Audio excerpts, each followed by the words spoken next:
My name is Coll, and I'm the president and co-founder of the Purple Campaign, a nonprofit organization I started to address workplace harassment.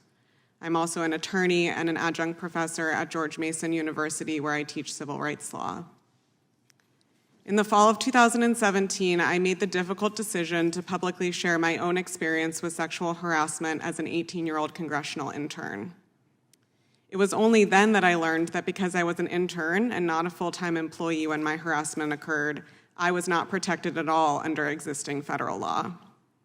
That changed, thanks to members on this subcommittee and others here in Congress, when my story came out, and I had the opportunity to work with lawmakers here to draft and enact the Congressional Accountability Reform Act.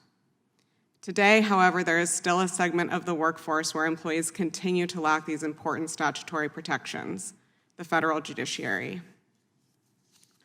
In his 2021 year-end report, Chief Justice John Roberts insinuated that such protections are unnecessary because workplace misconduct in the federal judiciary is not pervasive.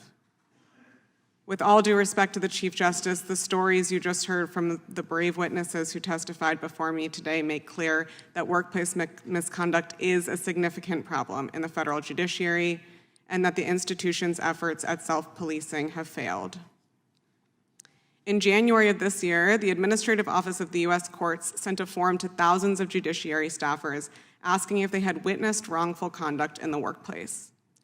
After 40 people responded to the question, and 34 of them, or 85%, answered that they had observed inappropriate behavior, the judiciary shut down the question, removed it from the survey, and claimed that the result was, quote, an unfortunate administrative error. But as Olivia Warren, the former law clerk who testified before this committee in 2020, explained, many employees do not feel safe reporting misconduct to the judiciary because they fear retaliation, a concern that is amplified by the fact that, unlike almost all other private and public sector employees, the people who work in the federal judiciary lack whistleblower protections under federal law. As you are aware, various federal laws, such as Title VII of the Civil Rights Act of 1964 and the Americans with Disabilities Act, exist to protect employees from discrimination and harassment at work.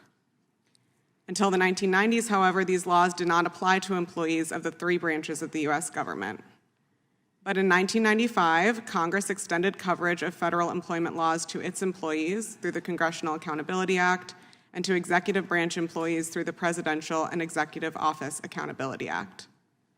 To this day, despite its role as the institution tasked with enforcing anti-harassment and discrimination laws to other workplaces, the federal judiciary continues to resist calls to provide similar statutory protections to its own employees. In its 2021 annual report released just this week, for example, the Judicial Conference reiterated its opposition to legislative action on the grounds that it would interfere with the internal governance of the third branch. Last year, members of this committee introduced the Judiciary Accountability Act of 2021, the JAA, bipartisan, bicameral legislation that would provide strong statutory rights and protections against discrimination, sexual harassment, retaliation, and other forms of workplace misconduct to federal judiciary employees. Thank you for taking this important step. The JAA would finally give judicial branch employees the same anti-discrimination rights and remedies that private sector employees have had for decades, and that employees here in Congress and in the executive branch now have as well.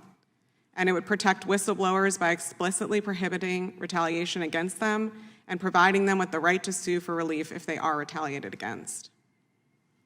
On behalf of the more than 30,000 people who work in the federal judiciary today, I urge you to pass the JAA and ensure that federal judiciaries are guaranteed the basic fundamental right to work in an environment free from harassment and discrimination, and that nobody, not even the most powerful lifetime appointed judges, are above the law.